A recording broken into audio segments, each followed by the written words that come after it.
ಭೀಮ್ ಧ್ವನಿ ನ್ಯೂಸ್ಗೆ ಸ್ವಾಗತ. ರೈತರ ಯೋಜನೆಗಳಿಲ್ಲದ ರಾಜ್ಯ ಬಜೆಟ್ ರೈತರಿಗೆ ಶೂನ್ಯವಾಗಿದೆ. ಅಂದಪ್ಪ ಕೋಳೂರು ರಾಜ್ಯ ರೈತ ಸಂಘದ ಉಪಾಧ್ಯಕ್ಷ. ಕೊಪ್ಪಳ ಜಿಲ್ಲೆ ಸೇರಿ ಉತ್ತರ ಕರ್ನಾಟಕದ ಭಾಗದ ರೈತರಿಗೆ ರಾಜ್ಯ ಬಜೆಟ್ ದಾರಿ ತಪ್ಪಿಸಿದೆ. ರಾಜ್ಯದ ಹಣಕಾಸು ಸಚಿವರು ಹಾಗೂ ಮುಖ್ಯಮಂತ್ರಿಗಳು ಆಗಿರುವಂತಹ ಸಿದ್ದರಾಮಯ್ಯ ಅವರು ಮಂಡಿಸಿರುವಂತಹ ಬಜೆಟ್ ಜನರ ದಾರಿ ತಪ್ಪಿಸುವ ಕೆಲಸವಾಗಿದೆ. ಕಲ್ಯಾಣ ಕರ್ನಾಟಕ ಭಾಗದಲ್ಲಿ ಅಂತೂ ರಾಜ್ಯ ಬಜೆಟ್ ಅತ್ಯಂತ ಶೂನ್ಯವಾಗಿದೆ ಎಂದು ರೈತರ ಹಕ್ಕು ಕರ್ನಾಟಕ ರಾಜ್ಯ ರೈತ ಸಂಘದ ರಾಜ್ಯ ಉಪಾಧ್ಯಕ್ಷ ಅಂದಪ್ಪ ರುದ್ರಪ್ಪ ಕೋಳೂರ ಇವರು ಆಗ್ರಹಿಸಿದ್ದಾರೆ. ಈ ವೇಳೆಯಲ್ಲಿ ಕೊಪ್ಪಳ ಜಿಲ್ಲೆಯ ಯಲಬುರ್ಗಾ ಹಾಗೂ ಕುಕನೂರು ತಾಲೂಕಿನಲ್ಲಿ ಕೋರ್ಟ್ಗೆ ಕ್ರೀಡಾಂಗಣಕ್ಕೆ ಬಜೆಟ್ ಮಂಡಿಸಿದ್ದಾರೆ. ಉಳಿದ ರೈತರ ಅಭಿವೃದ್ಧಿಗಾಗಿ ಶೂನ್ಯ ಬಜೆಟ್ ಆಗಿ ಪರಿವರ್ತನೆಗೊಂಡಿದೆ. ಉತ್ತರ ಕರ್ನಾಟಕ ಭಾಗದ ರೈತರಿಗೆ ಜಿಂಕೆವನ ನಿರ್ಮಾಣ ಸ್ಥಾಪನೆಗೆ ಬಜೆಟ್ ಮಂಡಿಸಬೇಕಾಗಿತ್ತು. ಈ ಬಜೆಟ್ನಲ್ಲಿ ಏನೂ ಮಂಡಿಸಿಲ್ಲ. ರೈತರ ಸಾಲ ಮನ್ನಾ ಮಾಡಬೇಕಾಗಿತ್ತು, ರೈತ ಸಾಲ ಮನ್ನಾ ಮಾಡಿಲ್ಲ. ಈ ಬಜೆಟ್ನಲ್ಲಿ ರೈತರಿಗೆ ಅನುಕೂಲ ಆಗುವಂತಹ ಬಜೆಟ್ ಆಗಲಿಲ್ಲ. ರಾಜ್ಯಕ್ಕೆ ಅನ್ಯಾಯವಾದ ಬಜೆಟ್ ಆಗಿದೆ ಎಂದು ರೈತ ಸಂಘದ ರಾಜ್ಯ ಉಪಾಧ್ಯಕ್ಷ ಅಂದಪ್ಪ ರುದ್ರಪ್ಪ ಕೋಳೂರ ಇವರು ಆಗ್ರಹಿಸಿದ್ದಾರೆ. ಒಂದು ರಾಜ್ಯ ಬಜೆಟ್ನಲ್ಲಿ ಉತ್ತರ ಕರ್ನಾಟಕ ಆಯ್ತು, ಕಲ್ಯಾಣ ಕರ್ನಾಟಕ ಆಯ್ತು, ಕೆಲವೊಂದು ಒಳ್ಳೆ ಬಜೆಟ್ ಆದ್ರೆ ಕೆಲವೊಂದು ರೈತರಿಗೆ ಏನೈತಿ ಕೆಲವೊಂದು ಬಜೆಟ್ ಏನು ಶೂನ್ಯ ಬಜೆಟ್ ಅಂತಲೂ ಹೇಳ್ಬೋದು.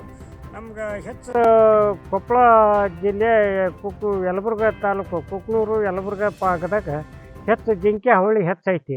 ಇನ್ನೂ ಗದಗ ಇನ್ನೂ ಹೆಚ್ಚವ್ರಿಗೆ ಬೇರೆ ಬೇರೆ ಜಿಲ್ಲಾದಾಗೂ ಜಿಂಕಿದ ಹಾವಳಿ ಭಯಂಕರ ಐತಿ. ಹೆಚ್ಚಂದ್ರೆ ನಮ್ಮ ಸರ್ವೆ ಪ್ರಕಾರ ನಮ್ಮ ಯಲಬುರ್ಗಾ ತಾಲೂಕು ಹೆಚ್ಚು ಜಿಂಕೆ ಹಾವಳಿ ಹೆಚ್ಚೈತಿ. ನಾವು ಬೆಳಗಾವಿ ದೇಶದಿಂದ ಈಗಾಗಲೇ ಒಂದು ಸಲ ಅದನ್ನು ಏನೋ ಒಂದು ಘೋಷಣೆ ಮಾಡ್ತಾರೆ, ಏನೋ ಒಂದು ಮನವರಿಕೆ ಮಾಡ್ತಾರೆ ಅನ್ಕೊಂಡಿದ್ವಿ. ಅಲ್ಲಿ ಆದರೂ ಮನವಿ ಸಲ್ಲಿಸಿದ್ವಿ ಋಣದಾಗ. ಮನವಿ ಸಲ್ಲಿಸಿದ್ರೆ ಏನೂ ಪ್ರಯೋಜನ ಆಗಿಲ್ಲ. 2009 ಇಲ್ಲಿವರೆಗೆ ಏನು ಹೋರಾಟ ಮುಂದುವರಿತಾನೆ ಐತಿ. ಮನವಿ ಸಲ್ಲಿಸತ್ತಾನೆ ಬಂದಿವಿ. ಸರ್ಕಾರಕ್ಕೆ ಏನೋ ಮನವಿ ಸಲ್ಲಿಸಿದ್ರೆ ಜಿಂಕಿ ವನದ ಬಗ್ಗೆ ಆಯ್ತು, ಯಾವುದೋ ಜಿಂಕಿ ಸಲುವಾಗಿ ಆಯ್ತು, ರೈತರ ಬಗ್ಗೆ ಆಯ್ತು, ರೈತರ ಯೋಜನೆ ಬಗ್ಗೆ ಆಯ್ತು, ಯಾವುದೂ ಸರ್ಕಾರ ಇದಕ್ಕೆ ತುಟಿಪಿಟ್ಟು ಕಂಡಿಲ್ಲ. ಹೀಗಾದಾಗ ರೈತರ ಮುಂದೆ ತಮ್ಮ ಜೀವನ ಮಾಡೋದು ಹೆಂಗೆ?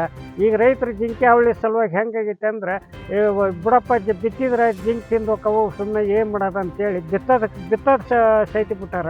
ಅದು ಒಂದು ಜಿಂಕೆ ವನ ಮಾಡಿ ಇದು ಎಲ್ಲಾರು ಕೂಡಿ ಹಾಕಿದ್ರೆ ಬಿತ್ಕೊಂಡು ತಮ್ಮ ಜೀವನ ಕಟ್ಕೊಳಕ್ಕೆ ಸಾಲ ಹರ್ಕೊಳಕ್ಕೆ ಏನೋ ಒಂದು ಅನುಕೂಲತೆ ಆಕೈತೆ ಅಂತ ನಾವು ಮತ್ತು ಒಳ್ಳೆ ಟಿ ವಿ ಮಾಧ್ಯಮ ಮೂಲಕ ತಿಂಗಳದಿಂದನೂ ನಾವು ಆಗ್ರಹಿಸಿದ್ವಿ, ಎಲ್ಲ ಮಾಡಿದ್ವಿ, ಮನವಿ ಕೊಟ್ಟಿವಿ.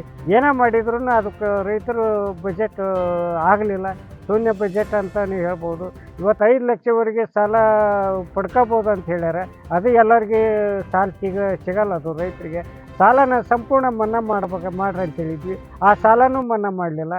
ಇವು ಅತಿವೃಷ್ಟಿ ಅನಾವೃಷ್ಟಿ ಹಾಳಾಗಿದ್ದಕ್ಕೆ ಇವತ್ತು ಮೇಲೆ ಏನಾಗುತ್ತೆ ನೋಟಿಸ್ ಕಳ್ಸಾಗಿರ್ತಾರೆ. ಹಣ ಕಟ್ಟಕ್ಕೆ ಸತ್ಯ ಸಾಲ ಕಟ್ಟಕ್ಕೆ ದುಡ್ಡು ಇದ್ದಿಲ್ಲ. ಈ ಸಂದರ್ಭದೊಳಗೆ ಸಾಲ ಮನ್ನಾ ಮಾಡಿದ್ರೆ ಇನ್ನೂ ಎಷ್ಟೋ ರೈತರಿಗೆ ಬದುಕನ್ನಕ್ಕೆ ಅನುಕೂಲ ಆಗ್ತಿತ್ತು. ಹೀಗಾಗಿ ಸರ್ಕಾರ ನಮ್ಗೆ ರೈತರಿಗೆ ಅನ್ಯಾಯ ಮಾಡುತ್ತೆ ಅಂತ ರೈತ ಸಂಘದ ರಾಜ್ಯ ಉಪಾಧ್ಯಕ್ಷ ಅಂದಪ್ಪ ಕೋಳೂರು ಈ ಮಾಧ್ಯಮ ಮೂಲಕ ನಮ್ಮ ಮನವಿ ಮಾಡ್ತೀವಿ. ಧನ್ಯವಾದ.